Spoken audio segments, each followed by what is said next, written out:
मन में ज्योति जगा लो, होगा दूर अंधेरा।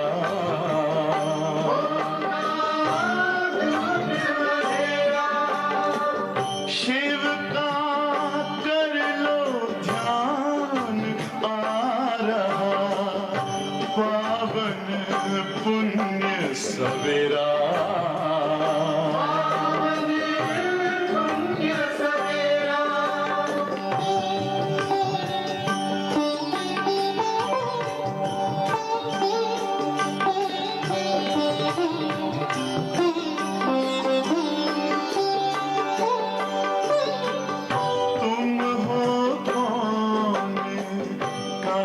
से आए अपने आप को जानो, राजयोग के द्वारा अपना परम पिता पहचानो। इसी राजपथ पर चलकर पालो अपना बसेरा।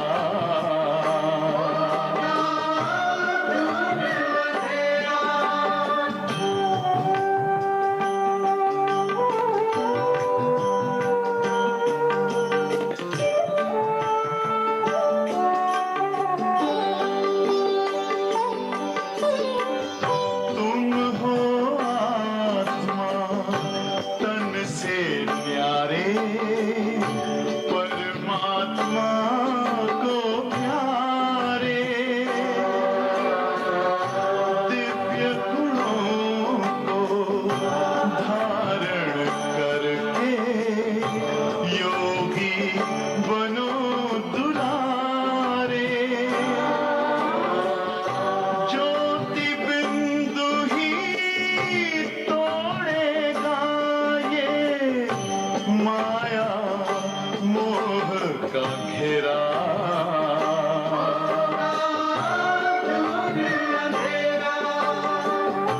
अंतर मन में ज्योति जगा लो, होगा दूर अंधेरा।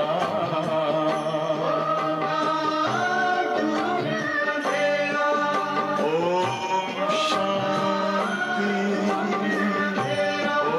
ओम शांति, ओम शांति।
ओम शांति,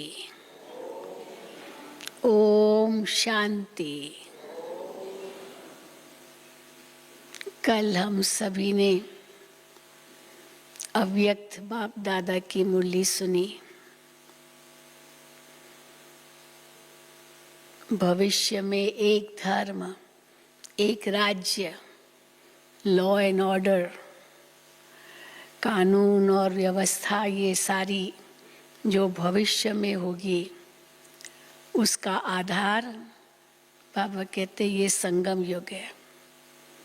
अभी एक धर्म, एक राज्य, लॉ एंड ऑर्डर अपने अंदर होना चाहिए। तो बहुत सुंदर मुरली बाबा की कल चली और हेडिंग उसकी दी गई है, एक राज्य एक धर्म, लॉ एंड ऑर्डर की स्थापना के समय, क्योंकि अभी उसका है समय। लॉ, एक राज्य एक धर्म, लॉ एंड ऑर्डर की स्थापना के समय स्वयं का परिवर्तन कर विश्व परिवर्तक बनो। स्वयं का परिवर्तन कर विश्व परिवर्तक बनो। पर कैसे करेंगे? जब पहले अपने अंदर एक धर्म, एक राज्य, लॉ एंड ऑर्डर स्थापन होगी। और आज भी रविवार है और हम सभी अव्यक्त बाप दादा की मुरली सुनते हैं। ये जो कल मुरली रिवाइज हुई ये 2008 की थी, और जो रेगुलर रविवार को हम मुरलियाँ सुनते हैं वो 88 की तो पूरी हुई, 87, 88 और 88, 89 में बाप दादा नहीं आए थे। फिर 89 से शुरू की है और उस समय 89 में सारी विधि बदल गई, मिलन की विधि सारी बदल गई, क्योंकि बच्चे बहुत आने लगे। हॉल तो बहुत था, बड़ा हॉल, 3000 का हॉल, कोई कम नहीं है, लेकिन रहने की व्यवस्था तो थी नहीं। रहने की व्यवस्था तो थी नहीं, इसलिए कैसे बहुत बच्चे आ गए। 1 साल के बाद बाबा आए तो बहुत बच्चे आ गए, रहने की जगह नहीं, तो कैसे पट करना पड़ा। और फिर मुझे ये भी याद है, शायद उस समय हो, इतना सब कुछ था, जो बड़ा जो डाइनिंग हॉल है वो भी इतना ऐसा नहीं था, तो कैसे खिलाते थे वो सब बातें हम ओम शांति भवन में हम अनाउंस करते थे कि कैसे आप भोजन करेंगे, कहाँ करेंगे, क्या करेंगे। और बाप दादा से मिलन कैसे होगा? तो ग्रुप से मिलन होता था। तो इतने सारे भाई बहन आ गए, तो फिर मुरली के बाद एक ग्रुप को बिठाते थे, एक जोन या 2 जोन मिलाकर बिठाते थे, और एक जोन को कहते थे आप पीछे बैठो और बाकी सब भोजन करने जाओ, क्योंकि सबका भोजन होना है एक साथ तो नहीं हो सकता है। तो एक ग्रुप भोजन करने जाता था, वरना और भी कई ग्रुप्स होते थे, वो भोजन करने जाते थे और 2 ग्रुप्स को बिठाते थे। वो एक ग्रुप को नज़दीक बुलाते थे, नज़दीक बाबा उनको दृष्टि देते थे और उनके प्रति महावाक्य उच्चारण करते थे। अलग से इंडिविजुअल किसी को नहीं, अलग से किसी को टोली नहीं, आप समझो।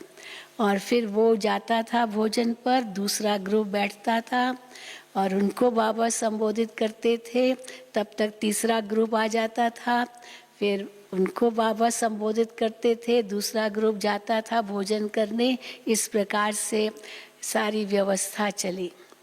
और फिर कैसे बाबा ने दादी जी को इशारा दिया कि अभी तो बच्चे बहुत आएंगे, अभी ढूंढो, माउंट आबू में कोई ऐसी ज़मीन ढूंढो, क्योंकि अकोमोडेशन भी तो चाहिए ना। हॉल की व्यवस्था तो थी, पर 3000 के रहने की तो कोई अकोमोडेशन की बात तो थी नहीं, रहने का स्थान नहीं था। तो कैसे दादी जी को कहा और फिर ये ज्ञान सरोवर की ज़मीन मिली। तो ये भी एक बहुत बड़ी कहानी है। परंतु बाबा के बच्चे तो बढ़ते गए, तो बाबा ने उसका भी इशारा दिया है। तो आज 24/10/2021 है और ये मुरली रिवाइज कर रहे हैं 11 नवंबर 89 की, 11/11/89, 11/11/79। और हेडिंग है दिव्यता संगम युगी ब्राह्मणों का श्रृंगार। किसको कहेंगे दिव्यता? वो बाबा ने आज की मुरली में सुनाया है। ब्राह्मण जन्म लेते ही बाबा ने हमें बहुत सुंदर गिफ्ट दी। कौन सी गिफ्ट दी? दिव्य बुद्धि। तो दिव्य बुद्धि की गिफ्ट दी, या कहेंगे दिव्य बुद्धि का वरदान दिया। तो दिव्य बुद्धि किसको कहा जाता है, वो बाबा ने आज सुनाया। बहुत ही सुंदर मुरली है, चाहे छोटी है, फिर बाबा ग्रुप से मिले हैं, इसलिए वो बड़े हैं, ग्रुप से मिलना मुलाकात। तो सुनेंगे बाबा के महावाक्य। दिव्यता संगम युगी ब्राह्मणों का श्रृंगार है ना। श्रृंगार, संगम युगी ब्राह्मणों का श्रृंगार दिव्यता है। आज दिव्य बुद्धि विधाता, दिव्य दृष्टि दाता अपने दिव्य जन्मधारी दिव्य आत्माओं को देख रहे हैं। बाप दादा ने हर एक बच्चे को दिव्य जीवन, अर्थात दिव्य जीवन में क्या क्या है, अर्थात दिव्य संकल्प, दिव्य बोल, दिव्य कर्म करने वाली दिव्य मूर्तियां बनाया है। दिव्यता आप संगम युगी बच्चों का श्रेष्ठ श्रृंगार है। एक है साधारणता। साधारणता किसको कहेंगे वो भी बाबा ने बताया। और दूसरा है दिव्यता। दिव्यता की निशानी आप सभी जानते हो। दिव्य जीवनधारी आत्मा किसी भी आत्मा को क्या वो करेगी? दिव्य जीवनधारी आत्मा, दिव्य जीवनधारी आत्मा किसी भी आत्मा को अपने दिव्य नयनों द्वारा, अर्थात दृष्टि द्वारा साधारणता से परे दिव्य अनुभूतियां कराएगी। दिव्य दृष्टि से दिव्य अनुभूतियां कराएगी दिव्य जीवनधारी आत्मा। सामने आने से ही साधारण आत्मा, वो आत्मा जो आएगी वो तो साधारण होगी, पर वो सामने आते ही साधारण आत्मा अपनी साधारणता को भूल जाएगी। क्योंकि आजकल के समय अनुसार वर्तमान के साधारण जीवन में मेजॉरिटी आत्माएं संतुष्ट नहीं है। बाहर तो सब कुछ है चकाचौंध, लेकिन अंदर में खाली है, अंदर में असंतुष्ट है, अंदर में दुखी है।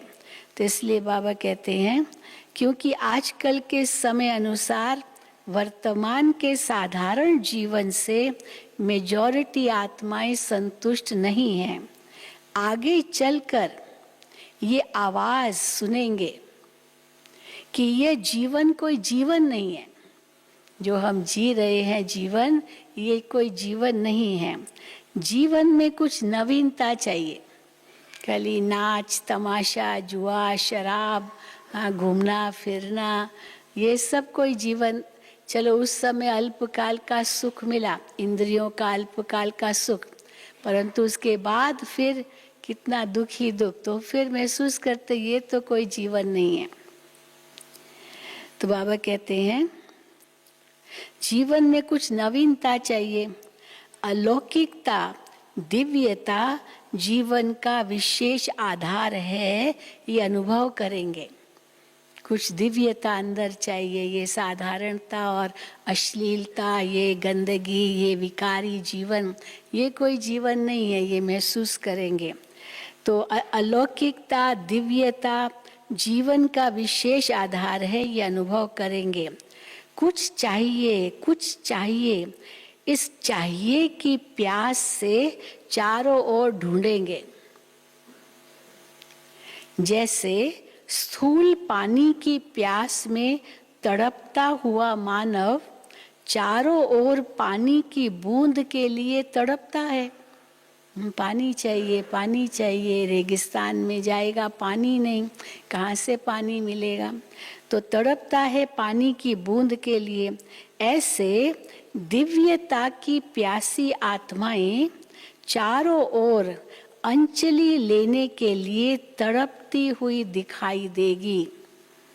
दिव्यता की अंजलि लेने लिए तड़पती हुई दिखाई देगी। तड़पती हुई कहाँ पहुंचेगी? तड़पती हुई घूमेगी चारों ओर और कहाँ पहुंचेगी? आप सबके पास। तैयार हो जाओ, अभी तो बहुत आने वाली आत्माएं आप सबके पास। ऐसे दिव्यता के खजाने से भरपूर बने हो। हर समय दिव्यता अनुभव होती है, वह कभी साधारणता कभी दिव्यता, क्योंकि दिव्यता संपन्न आत्माएं हैं तो हर समय दिव्यता अनुभव होती, या कभी साधारणता कभी दिव्यता। जब बाप ने दिव्य दृष्टि, दिव्य बुद्धि का वरदान दे दिया है, तो दिव्य बुद्धि में साधारण बातें तो आ नहीं सकती। दिव्य बुद्धि माना ऊंची बातें, श्रेष्ठ बातें, श्रेष्ठ सोच, श्रेष्ठ बोल, श्रेष्ठ कर्म। तो बाबा कहते हैं साधारण बातें तो आ नहीं सकती दिव्य बुद्धि में। दिव्य जन्मधारी ब्राह्मण अब तन से भी साधारण कर्म नहीं कर सकता। तन से साधारण कर्म नहीं कर सकता का मतलब ये नहीं है कि साधारण कर्म नहीं करेंगे, लेकिन उस साधारण कर्म करते हुए भी बुद्धि इतनी दिव्य होगी, विचार इतने दिव्य होंगे जो वो साधारण नहीं कहे जाएंगे। तो बाबा कहते हैं दिव्य जन्मधारी ब्राह्मण तन से साधारण कर्म नहीं कर सकता, चाहे देखने में लोगों के लिए साधारण कर्म हो। अब जैसे बाबा मम्मा दादियाँ देखते थे, अब दादी ने ऑर्डर किया, अनाउंस किया क्लास में कि सब अभी माताओं को जाना है। अभी भी देखो यही चिटकी आई है, टोली किचन में तोशा बनाने के लिए माताओं की सेवा की ज़रूरत है। अब कौन जाना चाहेंगे टोली किचन में तोशा बनाने की सेवा करने? वे उठे और किचन में जाएंगे। तो बाबा कहते हैं तो बाबा मम्मा दादियाँ कहते थे कि अभी किचन में काम है, अभी अनाज साफ करना है, तो दौड़ते थे। बाबा मम्मा खुद भी करते थे, दादी भी करते थे। अब दादी पहुंच गई तो सब भागते थे, ओ दादी अनाज साफ कर रही है, दादी ये कर रही है, चलो चलो चलो, दादी सब्जी काट रही है, तो चलो चलो चलो। फिर दादी को देखते रहते थे, सब्जी काटते रहते थे। और दादी तो दिव्यता से संपन्न थी, तो कैसे वातावरण ही इतना सुंदर हो जाता था। भले साधारण कर्म था, लेकिन स्थिति कितनी ऊंची थी। तो वही बाबा कहते हैं चाहे देखने में लोगों के लिए साधारण कर्म हो, दूसरों के समान आप सब भी व्यवहार करते हो, व्यापार करते हो, व गवर्नमेंट की नौकरी करते हो, ये सब साधारण कर्म तो करते ही हो। माताएं खाना बनाती है, अब देखने में साधारण कर्म है, लेकिन इस साधारण कर्म में भी आपका और लोगों से न्यारा अलौकिक दिव्य कर्म है साधारण, लेकिन और लोगों से आपका वो कर्म दिव्य कर्म है। लेकिन इस साधारण कर्म में भी आपका और लोगों से न्यारा अलौकिक दिव्य कर्म है। महान अंतर इसलिए सुनाया, महान अंतर इसलिए सुनाया कि दिव्य जन्मधारी ब्राह्मण तन से साधारण कर्म नहीं करते, फिर मन से भी साधारण संकल्प नहीं कर सकते।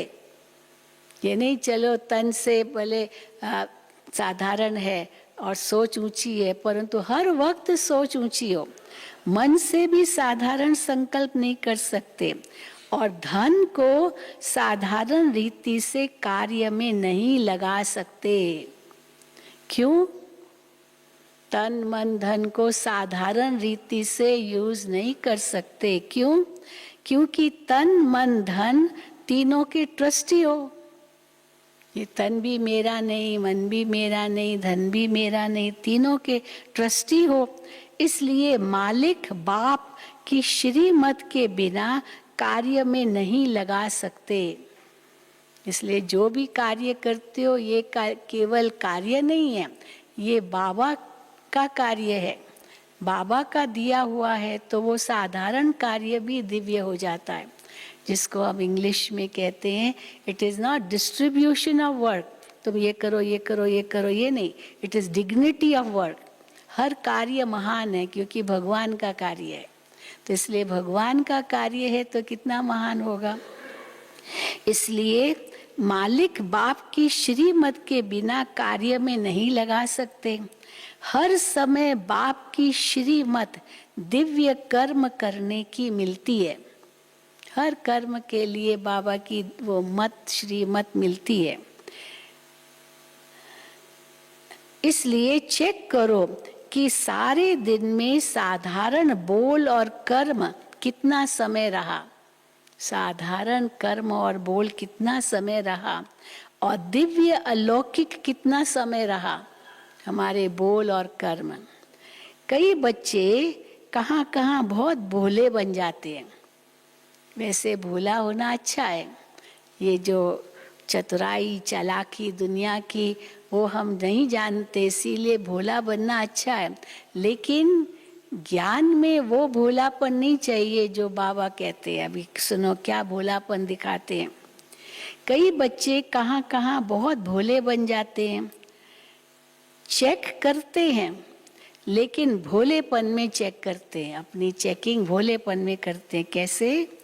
समझते हैं सारे दिन में कोई विशेष गलती तो की नहीं, बुरा तो सोचा नहीं, बुरा तो बोला नहीं, लेकिन ये चेक किया, चलो बुरा नहीं सोचा बुरा नहीं बोला, लेकिन ये चेक किया कि दिव्य व अलौकिक कर्म किया। जो बोला जो सोचा जो किया वो दिव्य अलौकिक था, क्योंकि साधारण बोल व कर्म जमा नहीं होता है। साधारण कुछ भी किया, चलो किसी को दुख नहीं दिया पर सुख तो दिया नहीं ना, तो जमा तो नहीं होता है, क्योंकि साधारण बोल व कर्म जमा नहीं होता है, न मिटता है न बनता है, न कोई वो पाप उससे मिटता है न कोई पाप बनता है। साधारण है, दुख नहीं दिया किसी को, बुरा सोचा नहीं, बुरा बोला नहीं, बुरा किया नहीं, तो न मिटता है न बनता है। वर्तमान का दिव्य संकल्प व दिव्य बोल और कर्म भविष्य का जमा करता है। क्या जमा होता है भविष्य का? वर्तमान का दिव्य संकल्प व दिव्य बोल और कर्म भविष्य का जमा करता है। जमा का खाता बढ़ता नहीं तो जमा करने के हिसाब से भोले बन जाते हैं। कैसे भोले बन गए? हाँ, मैंने कोई भूल तो की नहीं, मैंने किसी को दुख तो दिया नहीं, मैंने कोई ऐसे अपशब्द तो बोले नहीं। अच्छा, वो नहीं बोले पर दिव्य कितने बोले, क्योंकि वो नहीं किया तो आपका जमा तो हुआ नहीं। चलो भले पाप नहीं हुआ पर जमा भी तो नहीं हुआ भविष्य के लिए।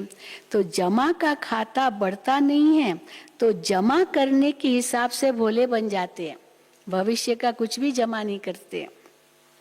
खुश रहते हैं कि मैंने वेस्ट नहीं किया, अपना समय वेस्ट नहीं किया, तो ये इसमें खुश हो जाते हैं। लेकिन सिर्फ इसमें खुश नहीं रहना है, वेस्ट नहीं किया लेकिन बेस्ट कितना बनाया, श्रेष्ठ कितना बनाया, वेस्ट नहीं किया।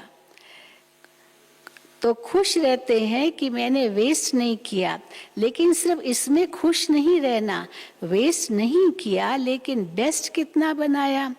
कई बार बच्चे कहते हैं, अरे अपने आप से पूछे क्या मैं ऐसे कहता हूँ? कई बार बच्चे कहते हैं मैंने आज किसको दुख नहीं दिया।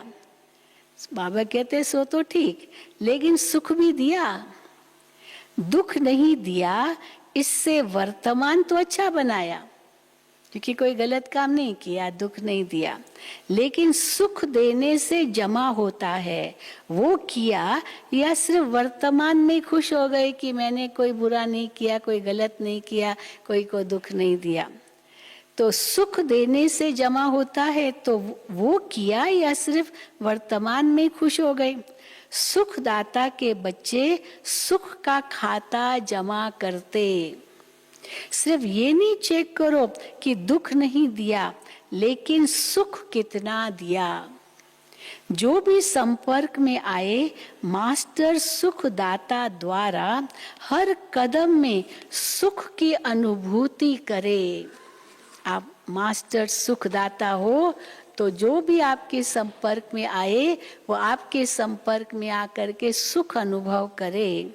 इसको कहा जाता है दिव्यता व अलौकिकता। तो चेकिंग भी साधारण से गुह्य चेकिंग करो। इतनी साधारण मत करो, दुख नहीं दिया, गलत काम नहीं किया, कुछ गलत सोचा नहीं। तो चेकिंग भी साधारण से गुह्य चेकिंग करो। हर समय ये स्मृति रखो कि एक जन्म में 21 जन्मों का खाता जमा करना है। इतनी कमाई करनी है जो 21 जन्म मेरी कमाई चले। तो उतनी कमाई मैं कहाँ तक कर रहा हूँ? 21 जन्मों का खाता जमा करना है इस एक जन्म में। तो सब खाते चेक करो। तन से कितना जमा किया, मन के दिव्य संकल्प से कितना जमा किया, और धन को श्रीमत प्रमाण श्रेष्ठ कार्य में लगाकर कितना जमा किया। तन मन धन तीनों से जमा का खाता कितना बढ़ाया, ये चेक करो। जमा के खाते तरफ विशेष अटेंशन दो। क्यों जमा के खाते तरफ अटेंशन विशेष दो? क्योंकि आप विशेष आत्माओं का जमा करने का समय इस छोटे से जन्म के सिवाय सारे कल्प में कोई और समय है ही नहीं। यही समय है जमा करने का, वो भी छोटा सा, ये संगम युग। और आत्माओं का हिसाब अलग है। दूसरी आत्माओं से अपनी भेंट नहीं करो, वो तो उनका हिसाब अलग है। लेकिन आप श्रेष्ठ आत्माओं के लिए अब नहीं तो कब नहीं, नाउ और नेवर, अब नहीं तो कब नहीं। तो समझा क्या करना है? इसमें भोले नहीं बनो। पुराने संस्कारों में भोले मत बनो। पुराने संस्कारों में भोले मत बनो। हाँ, कई अलबेले हो गए ना, कोई बात नहीं, क्या फर्क पड़ता है, कुछ नहीं है। तो बाबा कहते इसमें भोले बन जाते हैं। पुराने संस्कारों में भोले मत बनो। बाप दादा ने रिजल्ट देखी, कितनी बातों की रिजल्ट में जमा का खाता बहुत कम है। ये बाबा सर्टिफिकेट दे रहे हैं, कितनी बातों की रिजल्ट में जमा का खाता बहुत कम है। उसका विस्तार फिर सुनाएंगे, कैसे जमा का खाता अभी कम है। अच्छा, सभी स्नेह में सब कुछ भुला करके पहुंच गए हो। बाबा ने टॉपिक बदल दी। सभी स्नेह में सब कुछ भुला करके पहुंच गए हो। बाप दादा भी बच्चों का स्नेह देख एक घड़ी के स्नेह का रिटर्न अनेक घड़ियों की प्राप्ति का देता ही रहता है। आप सभी को इतने बड़े संगठन में आने के लिए क्या क्या पक्का कराया? टीचर्स पक्का कराती है मधुबन में ले आने से पहले। वहाँ पर जैसा खाना मिले वैसा ही आपको खाना है। जहाँ सोना मिले आपको वहीं सोना। ये नहीं कहना मुझे अलग कमरा चाहिए, मुझे वो चाहिए, मुझे वो चाहिए। जो मिले उसको स्वीकार करना है। इसीलिए आप सभी को इतने बड़े संगठन में आने के लिए क्या क्या पक्का कराया?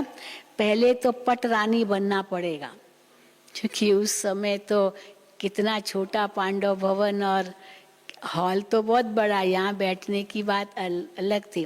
वहाँ तो ऐसे भी था कि रहने का स्थान नहीं था। तो एक बार तो ओम शांति भवन में भी यहाँ वो लगा दिया था पर्दा, और पीछे ओम शांति भवन में पीछे रहते थे, पीछे यहाँ भाई लोग पीछे रहते थे। मेडिटेशन हॉल में भी पट में सोते थे, ऐसे भी था। तो वो भी समय था। इसीलिए फिर बाबा ने इशारा किया कि अभी और जगह देखो माउंट आबू में। तो बाबा कहते हैं पहले तो पट रानी बनना पड़ेगा।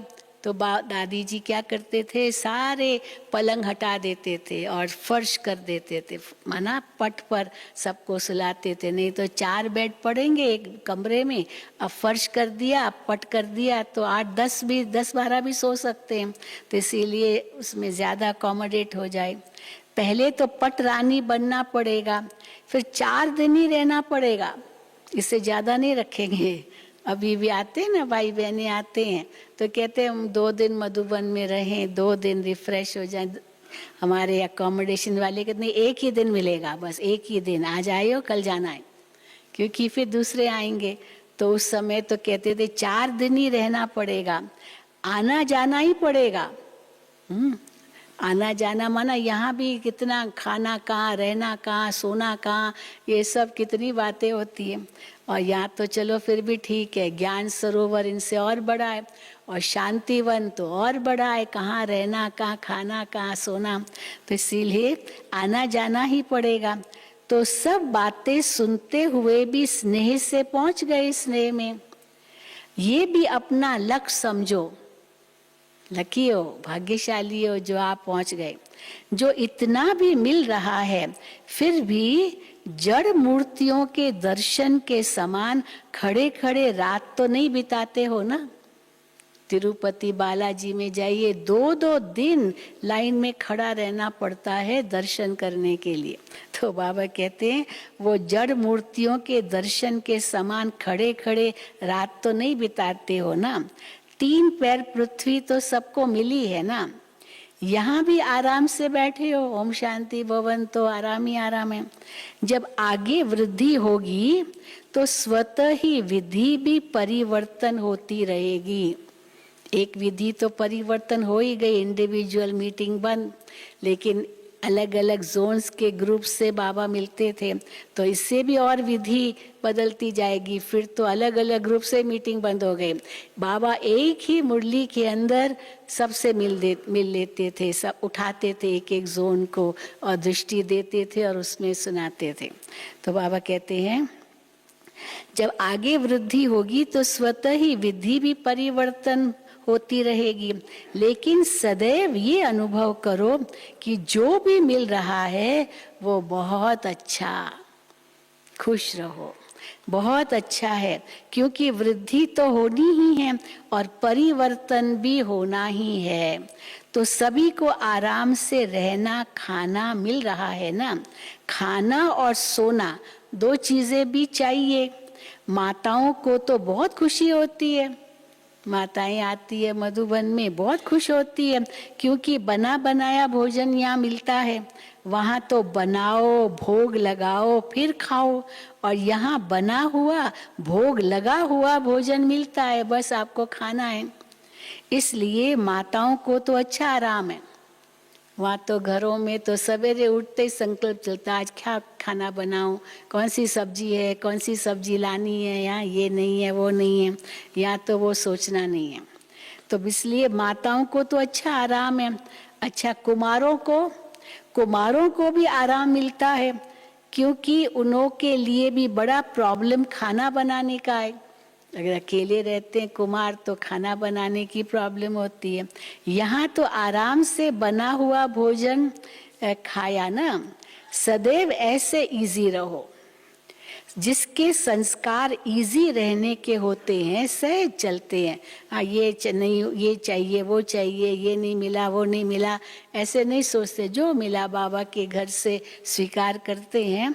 सदैव ऐसे इजी रहो, जिसके संस्कार इजी रहने के होते हैं उनको हर कार्य सहज अनुभव होने के कारण इजी रहते हैं। संस्कार टाइट है, यही चाहिए, हाँ इसके बिना नहीं चलेगा, यही चाहिए, तो ये टाइट संस्कार है तो सरकमस्टेंस भी टाइट हो जाते हैं, फिर उनको वो चीज मिलेगी भी नहीं। और जो इजी रहते हैं उनको फिर सब कुछ मिलता भी है। तो टाइट संस्कार है तो सरकमस्टेंस भी टाइट हो जाते हैं। संबंध संपर्क वाले भी टाइट व्यवहार करते हैं। टाइट अर्थात खींचातान में रहने वाले।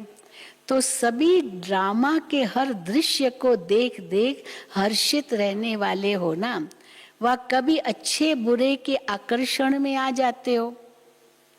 न अच्छे में न बुरे में, किसी में आकर्षित नहीं होना है।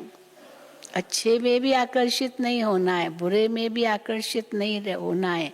तो आकर्षित नहीं होना है तो क्या रहना है? सदैव हर्षित रहना है। आकर्षित नहीं होना है, सदैव हर्षित रहना है। अच्छा, सदा हर कदम में दिव्यता अनुभव करने वाले, अभी याद प्यार, सदा हर कदम में दिव्यता अनुभव करने वाले और कराने वाले दिव्य मूर्तियों को, सदा अपने जमा के खाते को बढ़ाने वाले नॉलेजफुल आत्माओं को, सदा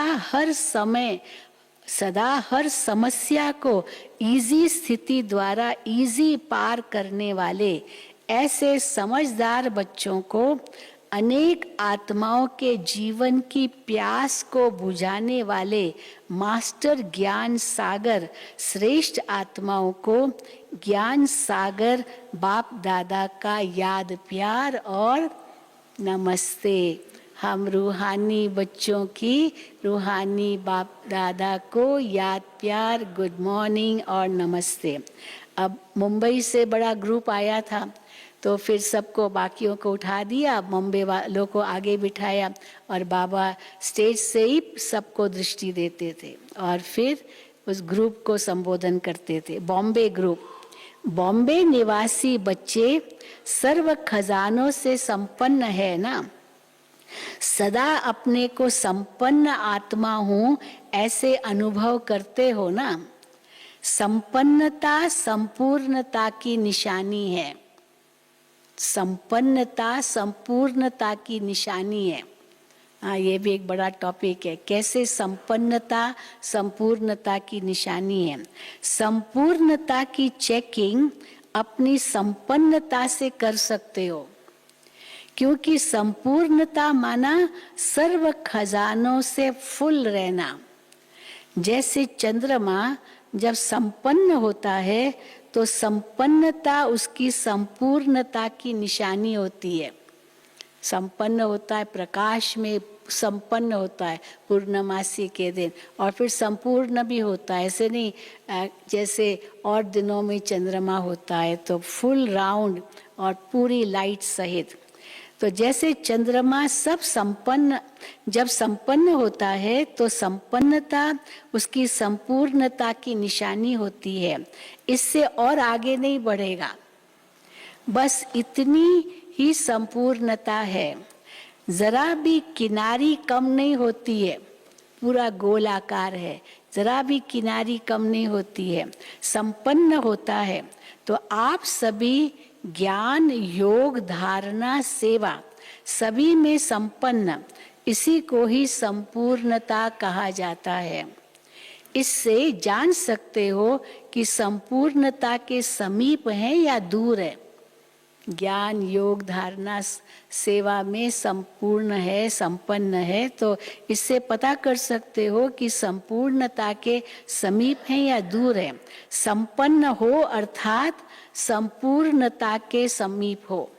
अंदर में जितना संपन्न है, भरपूर है, उतना ही संपूर्णता के समीप हो। तो सब समीप हो संपूर्णता के। कितने समीप हो? 8 तक, 8 में आने वाले, 8 में आने वाले तो कंप्लीट है ना, संपन्न संपूर्ण सब कुछ है। 8 तक या 100 तक या 16,000 तक, कहाँ तक? तो 8 की समीपता, फिर 16 की समीपता और फिर 16,000 की समीपता, संपन्नता के समीप। कितने समीपता वाले हो ये चेक करना है। अच्छा है, फिर भी दुनिया के कोटों से आप बहुत बहुत भाग्यवान हो। वो तड़पने वाले हैं और आप संपन्न आत्माएं हो, प्राप्ति स्वरूप आत्माएं हो। ये खुशी है ना। तो रोज अपने से बातें करो। क्या बातें करो? कि हमारे सिवाय और कौन खुश रह सकता है? हाँ, एक भाई था, वो यही कहता था, किसी कोई उससे पूछता था आप कैसे हो, वो कहता आपसे अच्छा हूँ, बेटर देन यू। और आज बाबा कहते हैं कोई आपसे पूछे ना कैसे हो, तो कहो हमारे सिवाय और कौन खुश रह सकता है। तो यही वरदान सदा स्मृति में रखना कि समीप हैं, संपन्न हैं, संपूर्णता के समीप हैं और संपन्न हैं। अभी तो समीप मिलना भी हो गया, अब समीप बुलाया, एक एक को दृष्टि दी बाबा ने स्टेज से ही, तो मानो समीप आ गए। अभी तो समीप मिलना भी हो गया। जैसे स्थूल में समीप अच्छा लगता है, वैसे स्थिति में भी सदा समीप अर्थात सदा संपन्न बनो। अच्छा, फिर दूसरा ग्रुप बाबा से मिला, गुजरात और पूना ग्रुप। वो बॉम्बे का ग्रुप अलग था, वो बड़ा होगा, फिर पूना और गुजरात ग्रुप। सभी दृष्टि द्वारा शक्तियों के प्राप्ति की अनुभूति करने के अनुभवी हो ना। बाबा लंबी दृष्टि देते थे सबको, तो बाबा कहते हैं सभी दृष्टि द्वारा शक्तियों के प्राप्ति की अनुभूति करने के अनुभवी हो ना। जैसे वाणी द्वारा शक्ति की अनुभूति करते हो, बाबा की मुरली सुनते हैं तो शक्ति का अनुभव होता है, तो वाणी द्वारा शक्ति की अनुभूति करते हो। मुरली सुनते हो तो समझते हो ना शक्ति मिली। ऐसे दृष्टि द्वारा शक्तियों की प्राप्ति के अनुभूति के अभ्यासी बने हो, या वाणी द्वारा अनुभव होता है? दृष्टि द्वारा कम, बाबा की दृष्टि से भी इतनी शक्ति का अनुभव हो, तो वाणी द्वारा अनुभव होता है या दृष्टि द्वारा कम? हाँ, बाबा पूछते हैं दृष्टि द्वारा शक्ति कैच कर सकते हो? क्योंकि अलग अलग को वरदान नहीं मिल रहा है, तो इसीलिए बाबा ने लंबी दृष्टि दी सबको। तो बाबा कहते हैं दृष्टि द्वारा शक्ति कैच कर सकते हो, क्योंकि कैच करने के अभ्यासी होंगे तो दूसरों को भी अपने दिव्य दृष्टि द्वारा अनुभव करा सकते हो। आपकी दृष्टि भी ऐसी दिव्य बन जाएगी जो अपनी दृष्टि द्वारा भी औरों को अनुभव करा सकते हो। आगे चलकर वाणी द्वारा सबको परिचय देने का समय भी नहीं होगा, वाणी द्वारा सेवा कम होगी, तो परिचय देने का समय भी नहीं होगा, और सर्कमस्टांस भी नहीं होंगे जो आप एक एक को बैठ के कोर्स कराओ, एक एक को ज्ञान सुनाओ। वो बाबा कहते सर्कमस्टांस भी नहीं होंगे, परिस्थितियां सब बदल जाएगी। तो क्या करेंगे? वरदानी दृष्टि द्वारा, महादानी दृष्टि द्वारा महादान वरदान देंगे। तो अपनी दृष्टि को कितना शक्तिशाली बनाना होगा। दृष्टि द्वारा शांति की शक्ति, प्रेम की शक्ति, सुख व आनंद की शक्ति सब प्राप्त होती है। जड़ मूर्तियों के आगे जाते हैं तो क्या अनुभव करते हैं?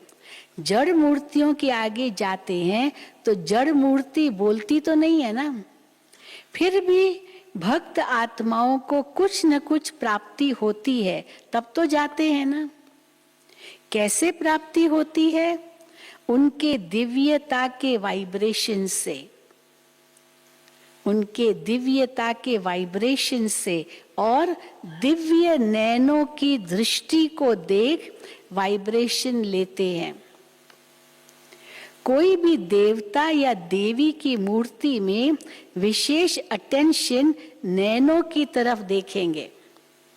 लक्ष्मी नारायण की जब मूर्ति देखते हैं तो देखो उनके नैनों की तरफ देखेंगे, कितने आकर्षक नैन हैं उनके, तो दृष्टि से शक्ति लेते हैं। तो बाबा कहते हैं उनके दिव्यता के वाइब्रेशन से और दिव्य नैनों की दृष्टि से, दृष्टि को देख वाइब्रेशन लेते हैं। कोई भी देवता व देवी की मूर्ति में विशेष अटेंशन नैनों के तरफ देखेंगे। चेहरे के तरफ अटेंशन जाता है क्योंकि मस्तक के द्वारा वाइब्रेशन मिलता है। हाँ, मस्तक के द्वारा, नैनों के द्वारा ये वाइब्रेशन लेते हैं। नैनों द्वारा दिव्यता की अनुभूति होती है, मस्तक के द्वारा और नैनों द्वारा अनुभूति होती है। अब वो तो है जड़ मूर्तियां, लेकिन किसकी है वो जड़ मूर्तियां? वो कौन है जड़ मूर्तियां जिनकी है? वो कौन है? आप चैतन्य मूर्तियों की वो जड़ मूर्तियां हैं। ये नशा है कि ये हमारी ही मूर्तियां हैं। चैतन्य में ये सेवा की है तब जड़ मूर्तियां बनी है। तो दृष्टि द्वारा शक्ति लेना और दृष्टि द्वारा शक्ति देना, ये प्रैक्टिकल करो। बहुत ज्यादा वाणी में आने की भी जरूरत नहीं। दृष्टि द्वारा भी तो बहुत जो भी आते ना, बहन जी दृष्टि दो, बहन जी दृष्टि दो, दृष्टि दो, बस ये उनको, क्योंकि अभी बोलने का तो टाइम नहीं है, बस दृष्टि दो। तो बाबा कहते आगे चल करके ये बहुत होगा। फिर ये भी कहते ओम शांति भवन में या शांति वन में आप लोगों को देखते हैं तो दूर से ही केवल देखते हैं, यहाँ नजदीक से देखने को मिलता, दृष्टि दो। हाँ, क्योंकि और तो कुछ बोल नहीं सकते। तो बाबा कहते हैं तो चैतन्य में सेवा की है तब जड़ मूर्तियां बनी हैं। तो दृष्टि द्वारा शक्ति लेना और दृष्टि द्वारा शक्ति देना, ये प्रैक्टिस करो। सबको करनी है प्रैक्टिस। हाँ, दृष्टि द्वारा शक्ति लेना, दृष्टि द्वारा शक्ति देना। शांति की शक्ति की अनुभूति बहुत श्रेष्ठ है। जैसे वर्तमान समय साइंस की शक्ति का कितना प्रभाव है, क्या नई साइंस के साधन बने, कितना प्रभाव है, हर एक अनुभव करते हैं। लेकिन साइंस की शक्ति निकली किससे? किससे निकली साइंस की शक्ति? साइलेंस की शक्ति से ना। जिन्होंने जो भी आविष्कार किए वो साइलेंस में जाकर के, अंडरग्राउंड जाकर के आविष्कार किए। तो कितनी शांति में रहे होंगे वो साइंस के आविष्कार करने के लिए। तो साइंस की शक्ति का जो प्रभाव है वो शक्ति कहाँ से निकली? साइलेंस की शक्ति से ना। जब साइंस की शक्ति अल्पकाल के लिए प्राप्ति करा रही है तो साइलेंस की शक्ति कितनी प्राप्ति कराएगी? तो बाप के दिव्य दृष्टि द्वारा स्वयं में शक्ति जमा करो, तो फिर जमा किया हुआ समय पर दे सकेंगे। इसलिए बाबा ये क्यों कह रहे, उलहना बंद हो जाए सबका कि मुझे इंडिविजुअल वरदान चाहिए, इंडिविजुअल बाबा से मिलूं, अलग से यहाँ सामने बाबा दृष्टि दे, वरदान दे, टोली दे, वो उलहना खत्म। इसलिए बाबा दृष्टि की बात सबके लिए कह रहे हैं। तो बाप के दिव्य दृष्टि द्वारा स्वयं में शक्ति जमा करो, तो फिर जमा किया हुआ समय पर दे सकेंगे। अपने लिए ही जमा किया और कार्य में लगा दिया, अर्थात कमाया और खाया।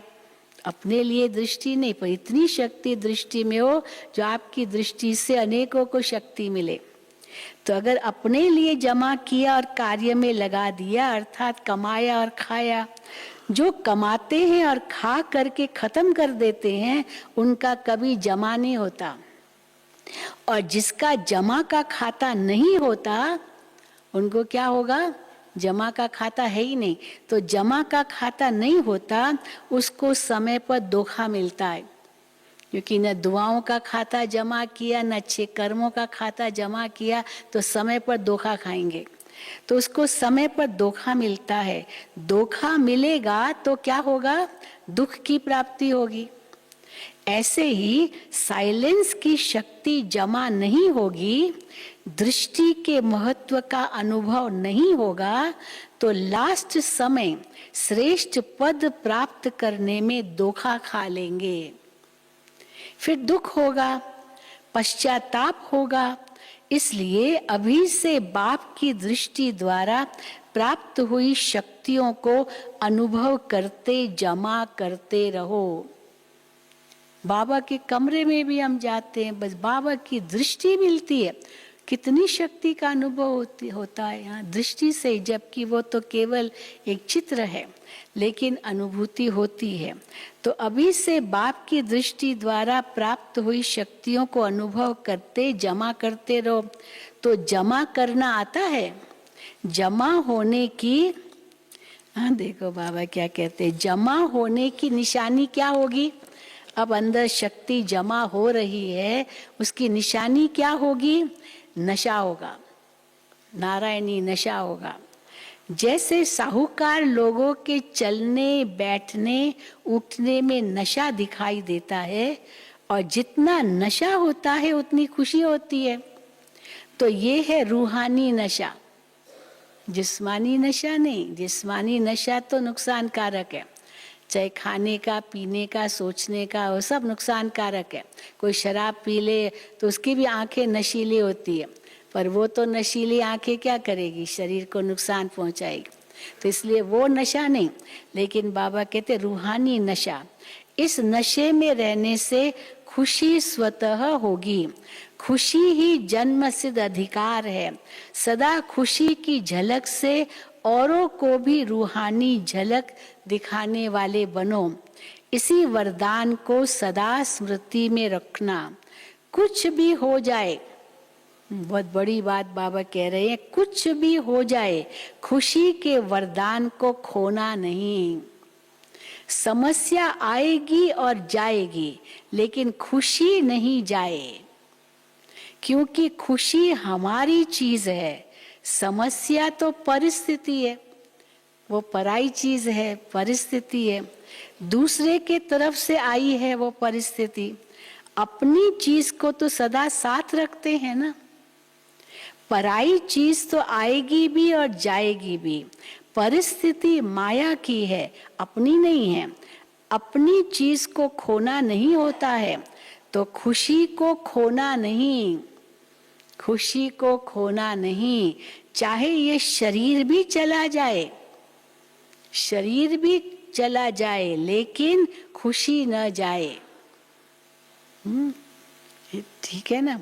तो बाबा कहते चाहे ये शरीर भी चला जाए, लेकिन खुशी नहीं जाए।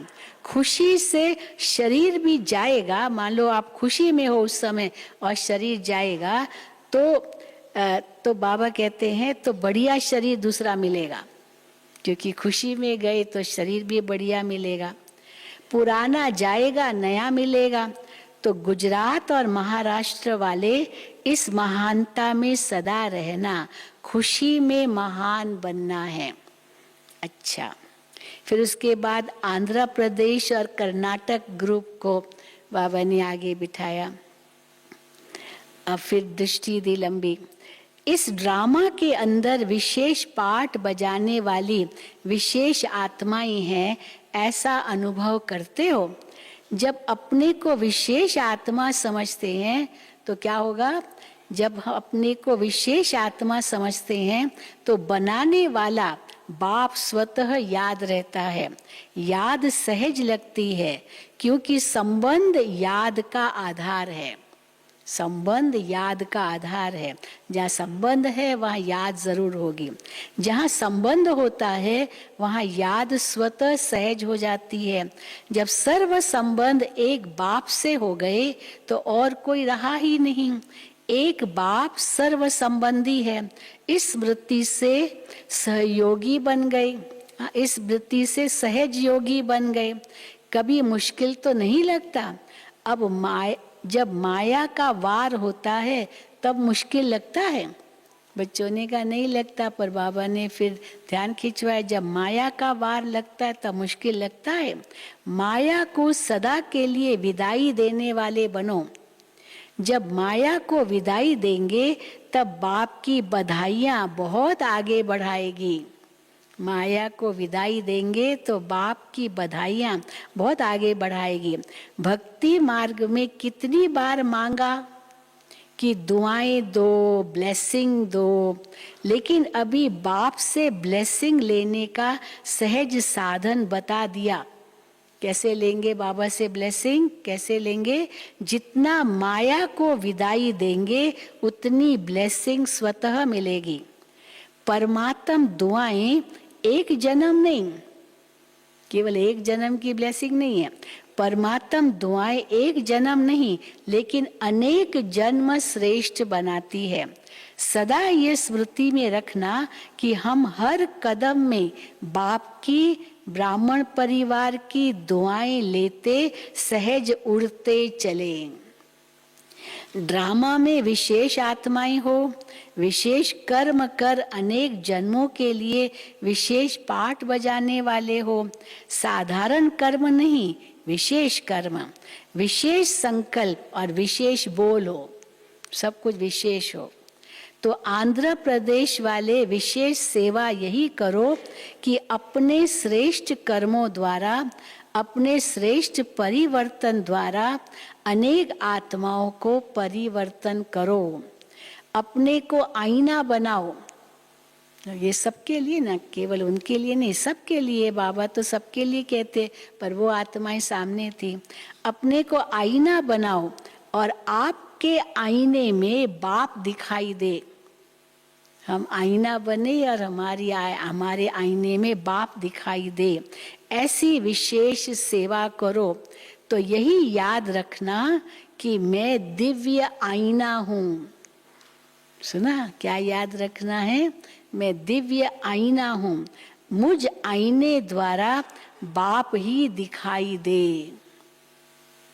अच्छा, वरदान।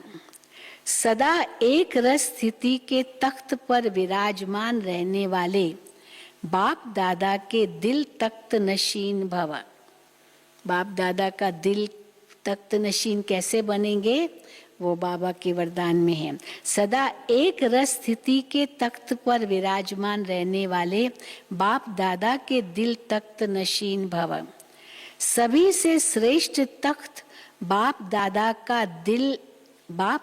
के दिल तख्त नशीन बनना है। वो सबसे श्रेष्ठ तख्त है। लेकिन इस तख्त पर बैठने के लिए कौन सा तख्त चाहिए? लेकिन इस तख्त पर बैठने के लिए अचल, अडोल, एक रस स्थिति का तख्त चाहिए। अगर इस स्थिति के तख्त पर स्थित नहीं हो पाते तो बाप दादा के दिल रूपी तख्त पर भी स्थित नहीं हो सकते।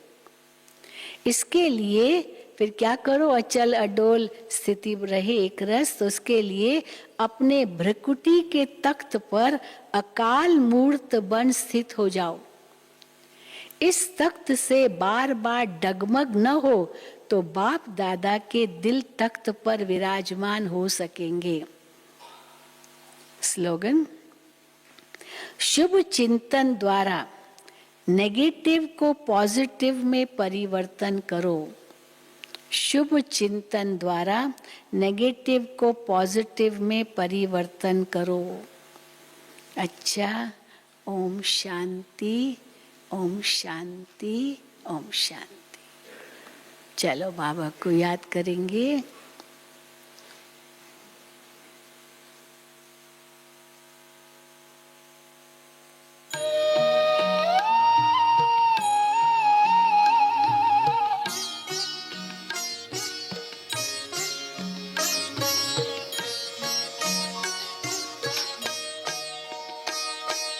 दिव्य गुणों के गुलदस्ते से जीवन महक जाता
जो रहता है सबका से ही बनता है।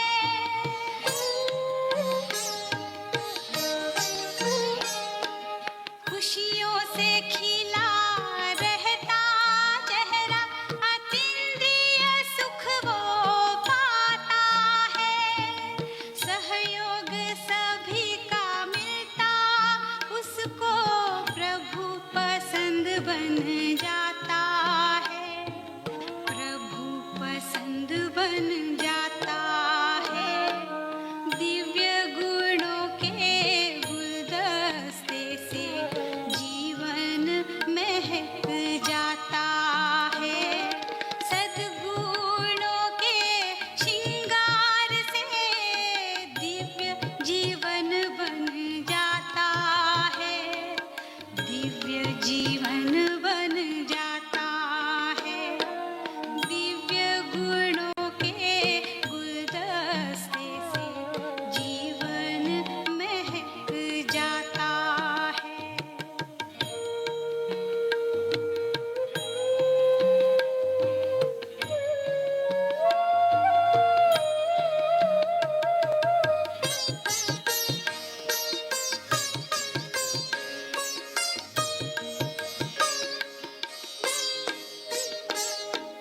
संतोष है सरताज गुणों का जो इसे अपनाता है।